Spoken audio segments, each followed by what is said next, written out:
بحری ناکہ بندی کے باوجود روس کا لگژری جہاز آبنائے ہرمز عبور کر گیا ہے۔ مغربی میڈیا کے مطابق کروز شپ روسی صدر پیوٹن کے قریبی لوگوں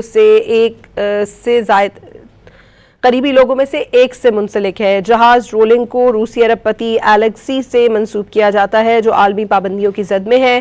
مرداشوف کے روسی صدر پیوٹن سے قریبی تعلقات ہیں۔ یہ جہاز باضابطہ طور پر ان کے نام رجسٹرڈ نہیں ہے، لیکن ریکارڈ سے ظاہر ہوتا ہے کہ 2022 میں یہ جہاز ان کی اہلیہ کی ملکیت والی کمپنی کے نام پر رجسٹرڈ ہوا تھا۔ اندازے کے مطابق اس کی مالیت $50 کروڑ سے زیادہ ہے۔ بحری ناکہ بندی کے باوجود روس کا لگژری جہاز آبنائے ہرمز عبور کر گیا ہے۔ مغربی میڈیا کے مطابق کروز شپ روسی صدر پیوٹن کے قریبی لوگوں میں سے ایک سے منسلک ہے۔ جہاز رولنگ کو روسی ارب پتی الیکسی سے منسوب کیا جاتا ہے جو عالمی پابندیوں کی زد میں ہے۔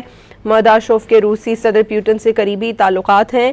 یہ جہاز باضابطہ طور پر ان کے نام رجسٹرڈ نہیں ہے، لیکن ریکارڈ سے ظاہر ہوتا ہے کہ 2022 میں یہ جہاز ان کی اہلیہ کی ملکیت والی کمپنی کے نام پر رجسٹرڈ ہوا تھا۔ اندازے کے مطابق اس کی مالیت $50 کروڑ سے زیادہ ہے۔